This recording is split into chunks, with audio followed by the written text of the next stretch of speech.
Okay, guys, good afternoon. My name is Prince, and this afternoon I will be making a presentation based upon energy management.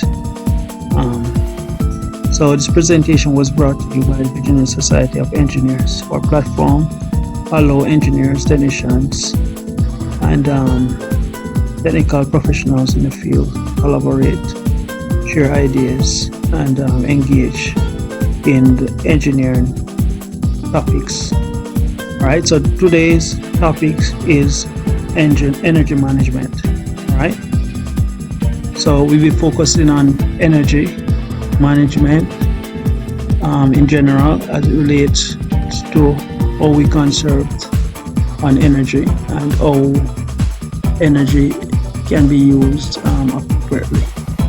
All right, so our overview will focus on defining energy management, energy policies, energy plan, energy audit, implementation of energy monitor, and review. So energy management, as it's defined, is the art and science of optimum use of energy, maximize profit, minimize costs, and thereby improve economic competitiveness. The energy should be used efficiently, economically, and optimally. All right. So normally in most countries, there's policies in regards how energy is being consumed or used and distributed. All right. So energy policies is the manner in which a given entity, often the government, has decided to address the issue of energy development, including energy conservation, distribution, and use. The attributes of energy policies may include legislation, treaties, incentive to investment, guidelines for energy conservation, taxations, and other public policies, techniques. Energy is a core component of modern economies. A function economy requires not only labor and capital, but also energy for manufacturing process, transportation, communication, agriculture, and more. Energy sources are measured in different physical units: liquid, fuel in barrels or gallons, natural gas in cubic feet, coal in short tons, and electricity in kilowatt and kilowatt hours. Now, the next thing we're going to talk about is having an energy plan, right? So the plan used in accomplish the right energy management objective is aiming at conserving the right energy resources, save energy, contribute to minimizing air pollution. This may also consider policies and operations that affect energy use. To devise a strategy to take advantage of reasonable opportunities to reduce the energy consumption, and to include appropriate measures to monitor the resource and energy use and evaluation of measures undertaken. All right, so the plan will also outline identifying education, management, and other relevant policy changes that are a part of the implementation. Devise a strategy to be more efficient, right? So the energy plan is a part of devising a strategy for more efficiency, right? Such as planned tripped operation and to reduce the average fuel consumption of organization fleet where applicable, right? So there are ways to actually cut back on the production or distribution where in some areas energy may need to be conserved. All right, so that is why you may have utilized trip planning. Alright, so in a part of our energy plant is data collection. Alright, so energy data can come from your utility bill, from manual meter checks, old school approach once a week or once a month, or from automatic upload from smart meters. Monthly bills might be an easy starting point, but you will see the limits of that approach very quickly. Lack of data is a term of time, area, and time of energy use. Makes it difficult to find useful insights. Manual meter checks can give you a day-to-day curve. This process is time-consuming and error-prone. Smart meters record, store, and transmit data where it can be viewed and processed using a dedicated software platform is ideal.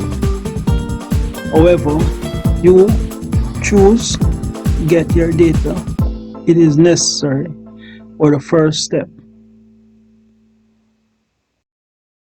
The audit involves a thorough walkthrough inspection by a certified energy auditor who will provide a report of their findings and recommendation to improve energy efficiency.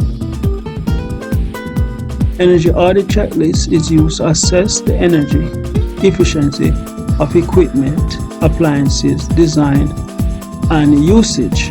Certified energy auditors can use checklists to identify opportunities for energy cost reduction and recommendation solution. So an audit is a person who goes in to check out how energy is being used as a part of various equipment. All right. So the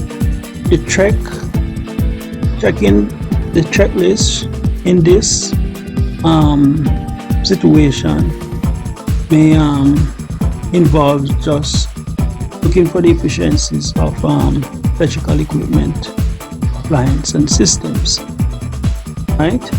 It is also maintains taking photo evidence of areas that need proper installation and other opportunities for improvement. Right? And reviewing of energy consumption habits and make recommendations to reduce the utility expenses.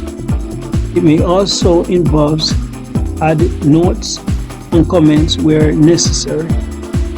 Right? So where they might seem to be some form of inconsistency, you may utilize notes in highlighting those situation.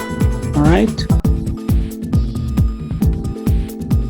Now the next part of our energy plan is implementation. Implementation is actually carrying out an action due to the information that is analyzed and is presented. Right? So part of implementation is actually coming up with an understanding that there are going to be some long-term reward from putting in, newer technologies that is going to result in a reduction in energy costs. All right. So the implementation process may involve performance contracting is a method of financing capital project in building for upgrading equipment and systems that are not energy efficient. These energy saving performance contracts are a single procurement contract for engineering, construction, installation, startup, operational measurement, verification for energy performance improvement that will result in avoided energy costs. In a guaranteed energy saving contract, the selected contractor will guarantee a minimum level of energy saving to the customer resulting from project upgrades. These guaranteed savings support the debt obligation of the customer to finance the project. Another implementations process may involve capital appropriation. Now, efficiency project must be addressed with capital appropriation that require payback analysis. Although almost every project is unique, a particular application, the initiatives are likely to be worthy investments with attractive paybacks. The cost of lost opportunity or doing nothing is also worth considering while taking in consideration the most comprehensive life cycle cost analysis. In some cases, a capital project may come under the heading of necessity when a critical piece of equipment has reached the end of its useful life and there is no alternative to replacement. Under these circumstances, this should be viewed as an opportunity to upgrade efficiency rather than just replacing outdated technology. When capital funding is not available, managers can also consider performance contractors to finance upgrade.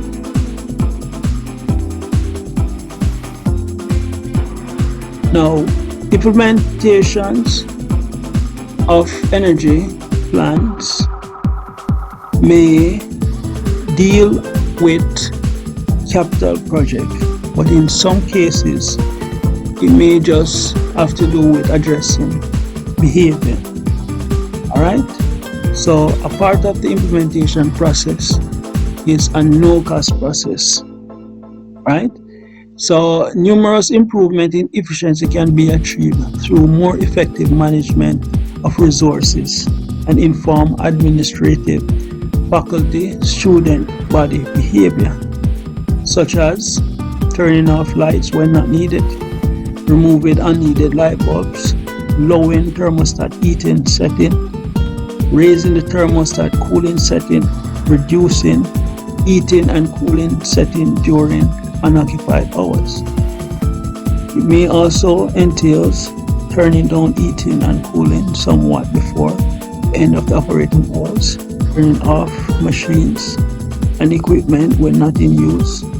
Make sure all automatic controls are in good working condition and set properly. Alright, so when we go about carrying out a major adjustment to our energy build, or say our project, our facility rather, we considered paid back, right? Because you're going to make an investment into a project, you have to consider long-term payback for such capital project, as far as the future for energy is concerned. All right, so payback may vary according to the scheduled use of facility types and configurations of energy consuming system, climate and regulatory codes.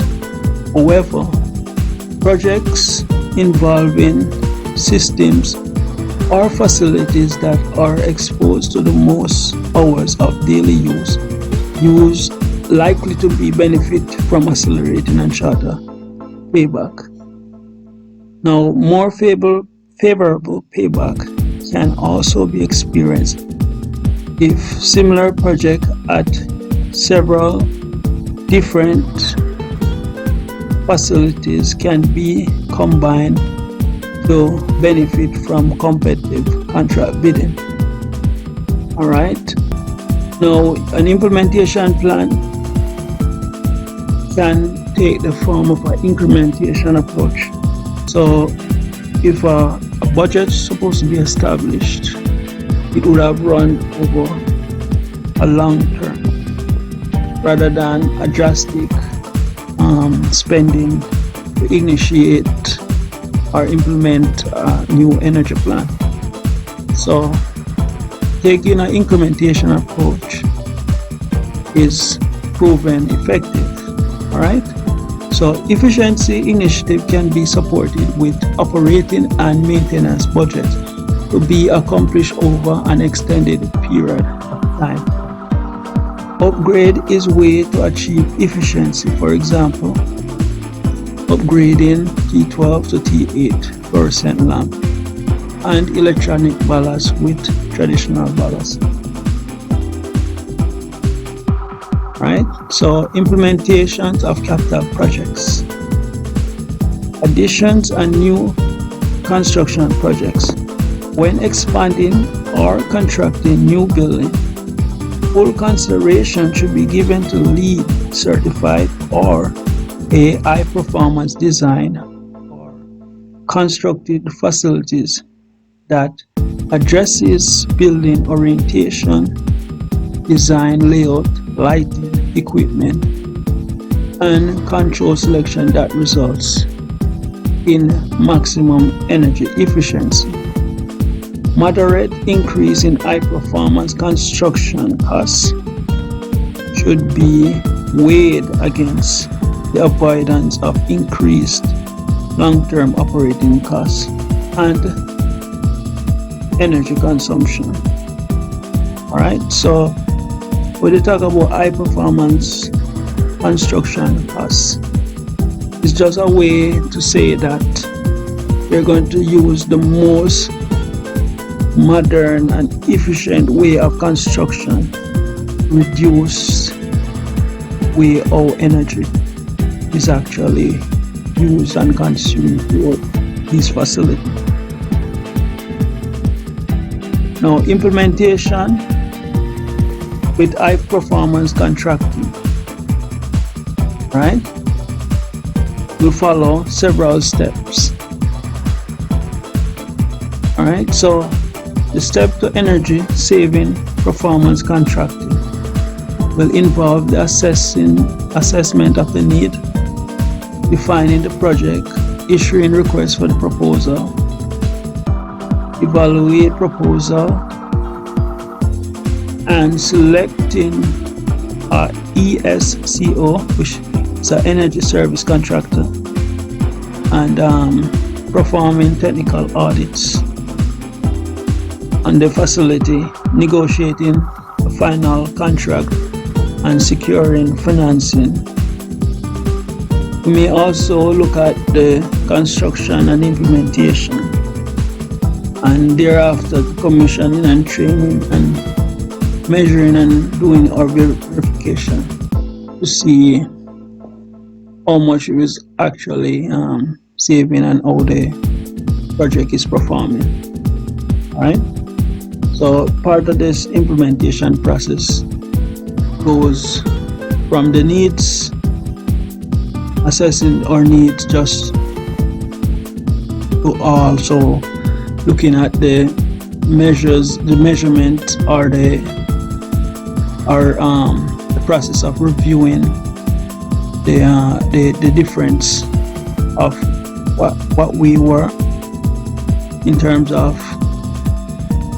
energy being consumed and the amount that is being saved. Right. So the next thing we have to do is do a monitoring.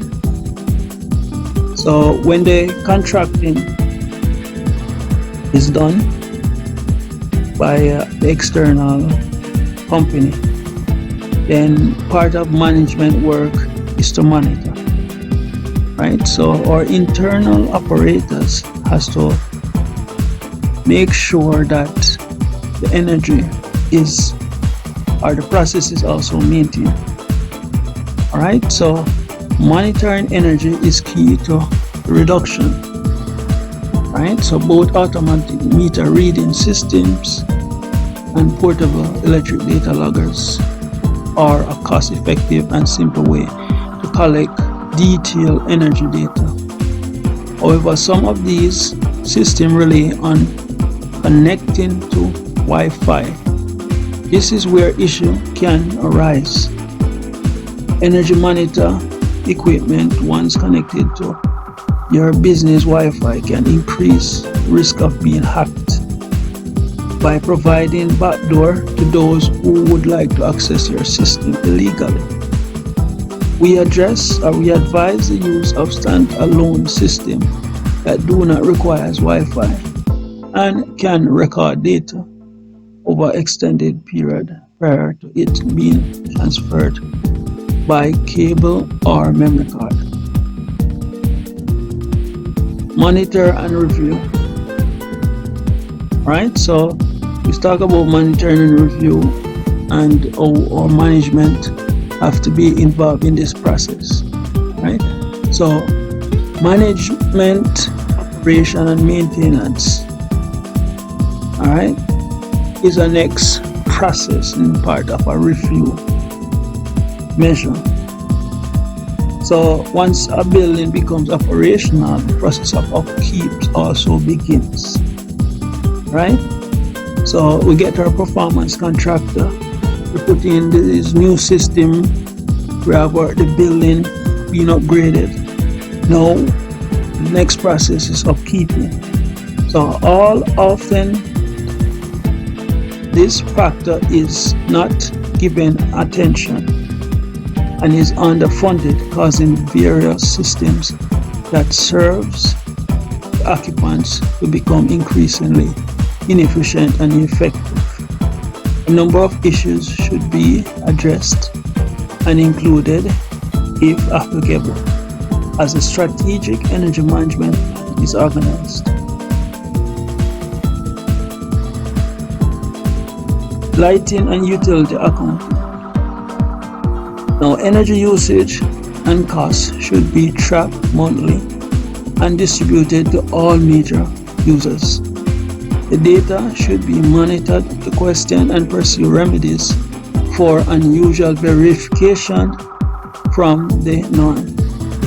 The benchmarking or key performance indicator would be to use to determine the performance score. The facility with high costs be highlighted to prompt the implementation of cost reduction measures. Energy costs and program performance should be included in monthly business review. Measures should be taken to discover billing error and recover incorrect charges. Managers must ensure that electric rate structure are understood. Understand how the total bill is put together. And as far as computers equipment is concerned, right? Computers and monitors, printers, copiers, and other office equipment must turned off or set for sleep mode when they are not in use. The procurer of all electronic appliances should understand energy SAR and how it specified for a new purchase equipment. Right? So those energy stars that is highlighted on a lot of appliances, those have to pay attention to, because they determine how much energy is being used and how much can be saved. Right? Typically, they shows how efficient those equipment can be. Lighting should be turned off when the office or other areas are not occupied. New lighting system should be wired so that lights throughout a large area do not have to be on when activity is taking place in only a small section of the building. Alright, so energy conservation sticker must be placed on light switches. Occupancy sensor is considered that light can automatically turn off when unused in classroom, meeting room or offices. All incandescent lamps must be replaced with compact fluorescent lamp for energy purpose savings or purpose. Right? Lighting levels and layout audit must be conducted to ensure appropriate illumination is specified according to the area used. Now, HVAC system of our meeting should be scheduled in location that do not require HVAC to be operating in and otherwise unoccupied facility. Will the housekeeping be scheduled to minimize the use of space conditioning? Air filters must be inspected on a regular basis and cleaned or replaced when necessary. Surfaces on cooling coil, heat exchanger, condensing unit be cleaned on a regular basis. Exhaust fan should be turned off with the HVAC system when the space is unoccupied. Air from air handling unit must be adjusted and balanced to match the volume of space conditioning requirement and ensure the supply and return ducts are blocked in spaces that are not served.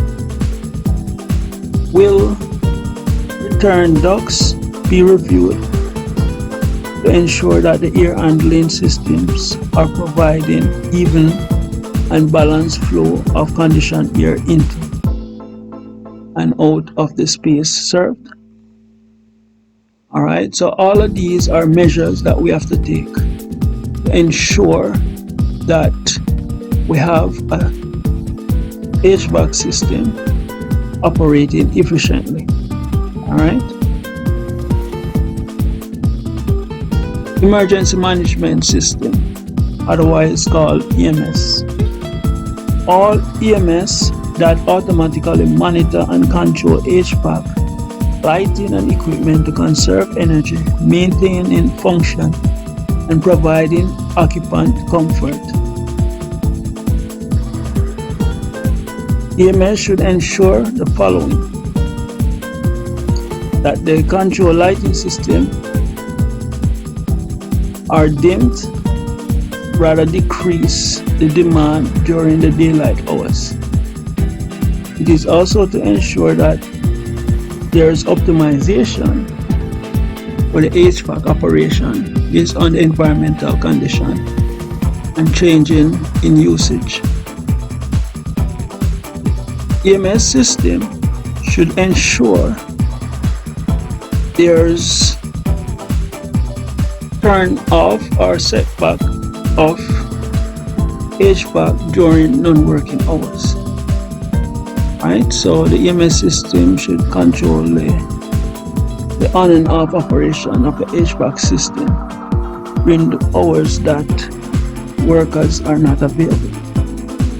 Right, so it must also deactivate water heating system when not in use and activate and monitor security system. Final thing about what we expect of EMS system is to control or peak load, reduce power demand factor. Right, so that is just basically what we review in this energy management session. All right, so guys, please make the necessary steps and procedure to conserve on energy and ensure that all personnel are educated and informed of how to operate equipment, appliances, and lighting, right? And have proper labeling in here where it is appropriate, so that person can be reminded to turn off power when it's not when it is not in use. Thank you. Right, please go ahead, subscribe to our platform. Thank you.